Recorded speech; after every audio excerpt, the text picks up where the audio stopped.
Okay.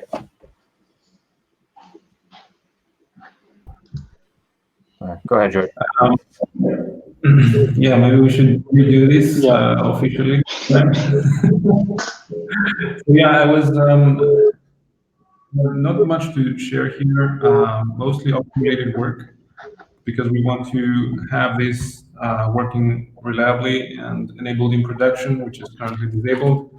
There are some rendering issues that I'm working on. So I usually need to dump the unencrypted RTP stream, video RTP stream, as in a debug mode, of course, because it's really expensive to do it otherwise. And I'm working on debugging what's going on there. The goal here is to, as I said, enable Octo in production and use it for large conferences. Distribute the load on the bridges using Octo in large conferences. Yeah, that's mostly from on my end. Jonathan was saying some things before. Jonathan, would you like to share a bit? Yeah. So the one thing that's in its releases, but not actually on up here on Meet Jitsi, is there have been some changes which should hopefully improve the lip sync. I know there have been issues with lip sync on that we've seen, which hopefully will be fixed. Though I need to get more thorough testing on that because it tends to only go wrong when it doesn't go wrong all the time. So it's hard to actually track down what makes things go wrong.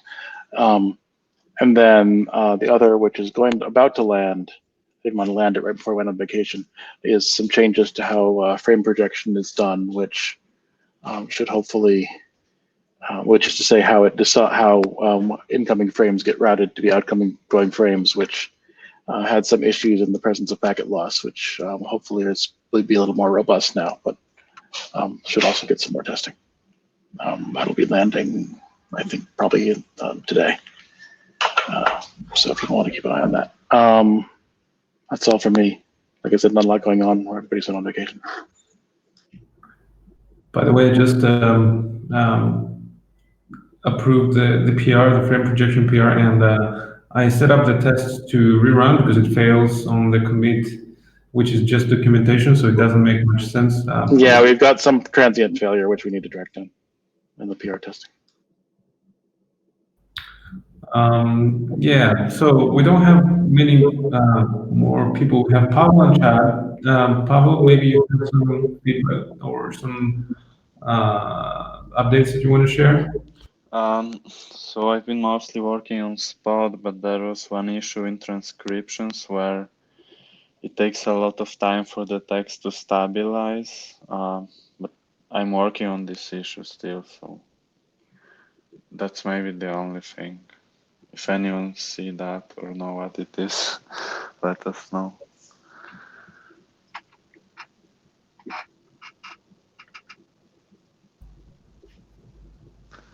I don't have anything else. Yeah, Chad, do you have anything to add or? Well, I'm not a developer. I haven't built anything, but on the topic of Paul just mentioned transcriptions, if people go to beta Meet Jitsi, they can test out real-time transcription using Google. Certainly, we'd love to get some feedback on that, and we like to do more with transcriptions.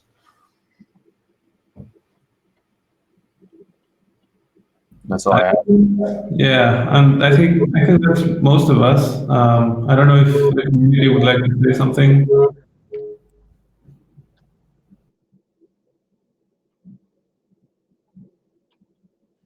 Can you repeat that? It was a little echoey for a second. I think George was just asking if there's any questions from the community or anyone else wants to contribute something. Now's the time. Yeah, I have a question actually. Pretty simple. We're working with the iframe API, and right now you guys have it configured so, and I think this is probably the same regardless throughout Jitsi. If you hit S, that goes to full screen. But it looks like the full screen target on that is a video element because any overlay that we put on it disappears. And I actually captured the event and I confirmed you're making the video full screen. I'm wondering, A, if you can tell me what that event is actually targeting. That is like what element on the page, because I've tried listening for it on all of the video elements and I can't find it. And B, is there a reason why you're not using like body.request full screen instead of the video element? Because that, with the default in HTML5, is when you make a full screen video element, it basically overlays everything else. So if we're working with your API, the result of that is that the video takes over everything that we have on the screen, and it gets pushed off the screen. And that's just the behavior of full screen video. But the effect of, say, hitting the F11 key is effectively the same, except all of the elements stay on the page, and it doesn't force a video to overlay everything else. It just seems like a better way to go, because the screen is running in, and also because if I'm, say, embedding Jitsi on a web page as just another element on the page, I don't necessarily want Jitsi going full screen and killing everything else on the page. I want to see, I want to have the ability, if I choose, to have something else on the screen. Is there a way to override that easily? And could you tell me potentially what the element on the page is that event is actually targeting when I hit S?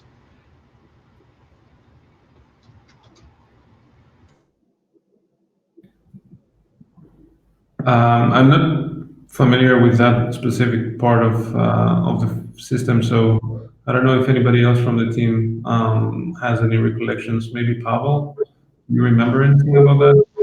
No, I don't know anything about that either. Maybe the best way would be to ask on the community forum so that others can see.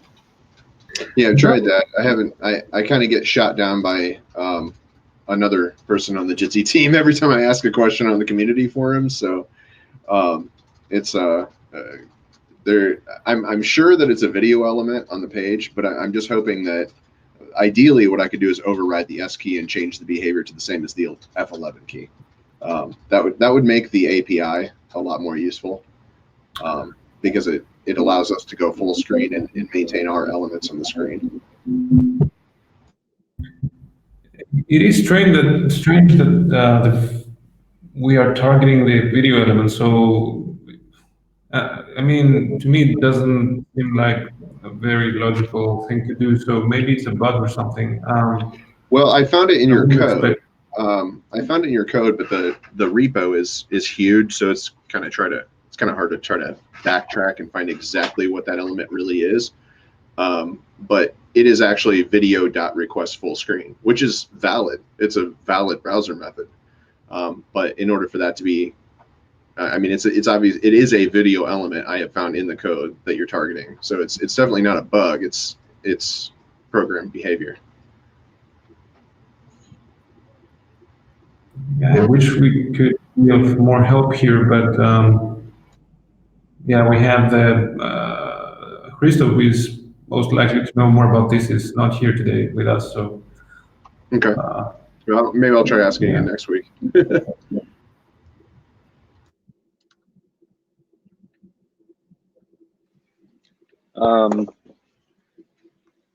Hi, this is Paul. Hi, Paul. How's everybody doing? Thanks for doing this over the holidays. So I have a quick question. Actually, just a couple quick questions. So one is just related to Jacopo. I was wondering if there's any recommendations. We want to try something a little strange. We want to see if there's a way to signal. Basically, we want to do send audio to via JVB, but in certain cases, we wanted to see if we could re-signal later on the received audio to be local. As we're experimenting with like a relay, like a local relay.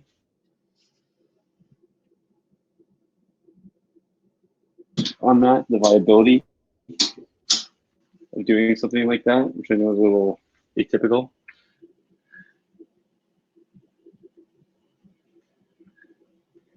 If I understand correctly, you want to specify the channel direction or something of that sort. Because we do have the channel direction we do support channel direction signaling in Jitsi, and you can probably, if I understood you correctly, set it to receive only or something like that. Is that what you're wondering about? No, it's more of like basically having the stream be received from one domain, basically JVB. Sorry, the other way around. Received from actually a local peer, like a host candidate, but to send it directly to JVB. But that would be sort of a resignaling. We basically want to try, like, as an optimization, to do sort of a full kind of relay the audio when there's a local network, and you have a bunch of peers on a local network. We wanted to see the viability of just reducing bandwidth by just sort of relaying from one local peer to a few others on the same network. So I was just curious if it seems like that should be viable in Jitsi, like by just sort of resignaling. But I don't know if there's, if SDP even allows the possibility of, I guess we couldn't do, it would have to be like a second, two audio streams, one being one way, one being receive only, one being send only.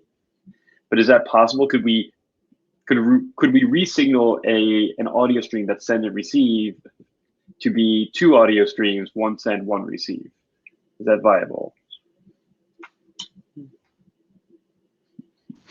I don't know if it makes sense to do anything on Jitsi there, because you basically don't want to go through the bridge, right? You want to go on the local network. Oh yes, but only for sending or receiving. If I can jump in here, this kind of sounds like something that we've been addressing, which I won't go into any specifics on, but we're capturing all of the audio on the front end using WebRTC. So if the stream has already gone through the video server and you need to then take it on your own local network or the user's local network and send it somewhere else, it seems reasonable to capture it with WebRTC and then, turn that into a different peer connection or something like that. Yeah, I would suggest something like that. That's what we do with peer-to-peer mode. We create separate peer connection. We still reuse the same media streams, but you basically turn off the bridge streams, like don't receive and send any data there, and instead go on separate peer connection on the local network. You can use WebRTC. You can use a native browser function capture stream. So you can target, like, say, an audio element, capture stream, and then whatever you want to do with it. I mean, send it to another peer connection. Yeah, I mean, pretty much you own this. Pretty much you've duplicated the stream at that point. Once you do capture stream, you can then take that and then send it to another peer connection, or send it to another audio element on the same page, or however you want to do that. Right. Yeah. I mean, the actual relaying part, I think, seems relatively straightforward. It's just I'm wondering if there's a way to. The tricky thing is the signaling aspect. How do we tell? I think it's simpler if it goes through the normal signaling flow as opposed to having it be something ad hoc. And it seems like Jitsi, if Jitsi already knows how to do signaling for P2P connections, then it seems like it should be something that would be supported. It's almost like what Jitsi does on behalf of JVB, but in this case, we would do it on behalf of a local connection. So like a local peer would be just being sort of the JVB, but only for one audio stream. Right? Everything else would be the same. If you don't want to, is the thing that you don't want to implement separate signaling? Because then you can try taking a look. You would have to modify Jitsi maybe, and then you could try looking at the peer-to-peer code and basically reuse that. It's doing the signaling. Although I would probably suggest to go around that.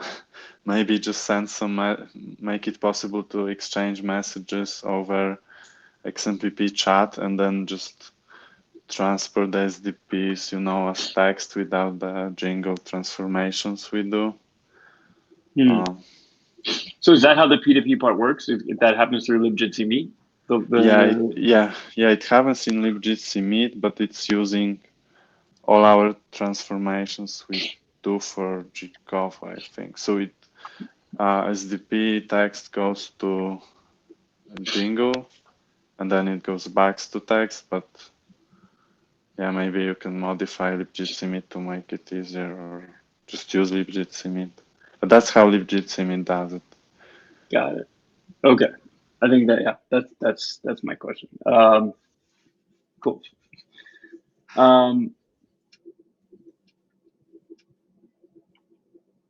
I don't know if I have two other small questions. So one, to Jonathan, can you elaborate on what changes were made for lip sync? Because I know that this is something we were a couple weeks back.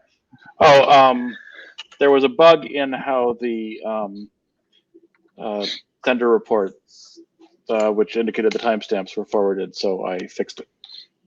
And then re-enabled the flag that tells the libjitsi meet, that tells Jitsi meet to turn on lip sync at the client side. So that's only on in beta so far. So we still need to test that. There might be more bugs. I need to check it out and see if it's working properly. But yeah, there was definitely the timestamps that were being sent for the sources were wrong. I can explain in detail if anybody cares, but they were wrong. So yeah, because actually that was my third question. It was just we've been having some issues with time in general, like kind of weird sporadic behavior, because we're depending on timing to do some custom specialization stuff that we do in JVB. Right, yeah. So basically, in RTP, there's the notion of the internal timestamp of each individual media stream, and then there's a more wall clock time, which is supposed to be synchronized across various streams. And so basically, when we were doing simulcast, what was happening is it was forwarding the times for the wrong simulcast layer. It would pick one of them and just keep forwarding that one, rather with applying the timestamp rewriting of the current stream, but using the sender reports for just one of them, which was wrong. So now it should be forwarding the sender reports corresponding to this source that's actually being forwarded. So hopefully that should fix things. We need to do a little more thorough testing on that to make sure it's actually right. But clearly what was there before was wrong. So, and I'm not exactly sure. So it's certainly the case that browsers try to use that to figure out how to synchronize audio and video if they have that turned on. It's not entirely clear to me. I think they may also use it for buffer playout issues, even when lip sync is not turned on. So that would also have screwed that up, which would also cause lip sync even when we don't have the explicit lip sync turned on, if it's just trying to use it for synchronization. So interesting. In terms of like the rewriting that's happening, it seems like we've also seen some strange behavior when it comes to, like, for example, if somebody's using a headset and they mute themselves, not through sort of signaling mute, but just at the audio capture side on their device, we're seeing sort of strange behavior in terms of time in those cases. I'm assuming maybe because of like this the silence detection that's happening. So if the audio level is set to 0, maybe it's discarding packets, and then the change I made won't affect that. The change I made will only affect video. So if there's a bug there, which is possible, I can take a look at it. The logic is supposed to be that when you're not sending audio, your sequence numbers stop, your timestamps continue running. That's just so that the time is continuous across your silence. But that's not, we don't necessarily might have bugs there. Okay. Yeah, there might be a bug because we do, when we drop packets for silence, we also try to hide the gaps in the timestamp. Yeah, we should. So We that should. Yeah, we shouldn't be doing that. We should only type gaps in Yeah. sequence. So I'll take a look at that. Oh, I see. So right, so the right behavior is a timestamp should move forward if the but the sequence number should be the same. So if Right, if you mute for 10 seconds, on the after 10 seconds you should see 1001 if the previous packet was 1,000. Yeah, but the timestamp should have increased by the equivalent of 10 seconds. Right. Whatever the clock rate is. That's what Right. the default logic is supposed to be. Okay. And that should always be okay. And we can always validate that in the sender reports to monitor whether there have been drop packets or whether it was just sort of discarded packets. That should always be constant. Okay. That's great. Yeah. Is there other any?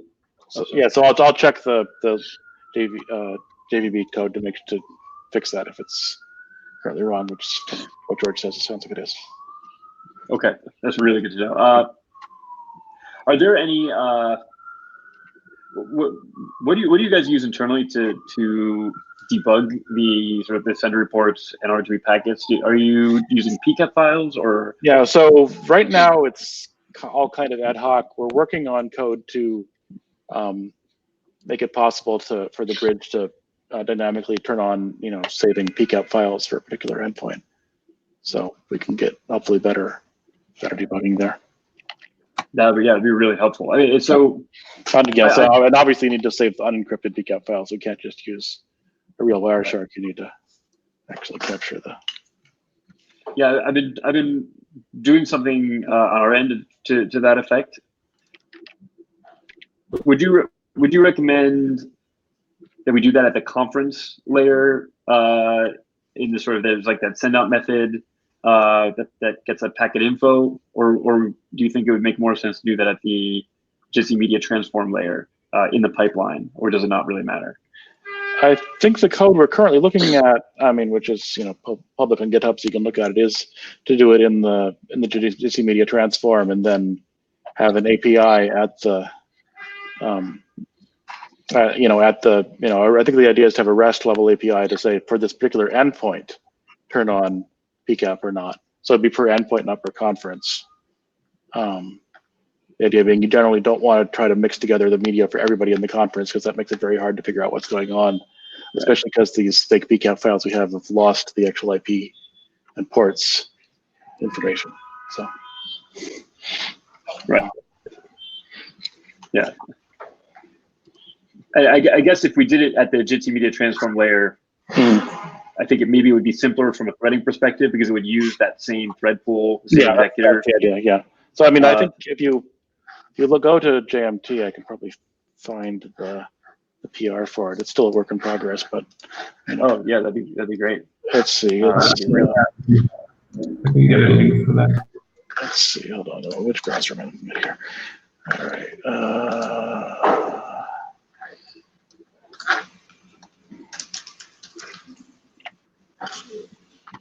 Okay. It is PR 169 on JMT. PR 169. Great. Thank you. That's great. That's really helpful. Sure.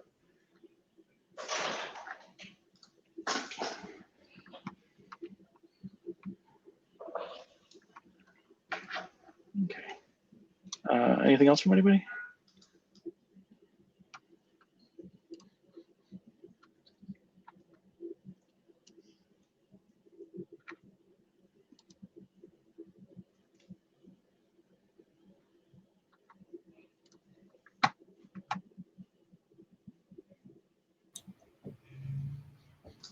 I guess that's it. Yeah, if that's the case, I'll stop the recording. Okay. Great. See everybody in 2 weeks. See you, everyone. Have a great New Year, everybody. You too.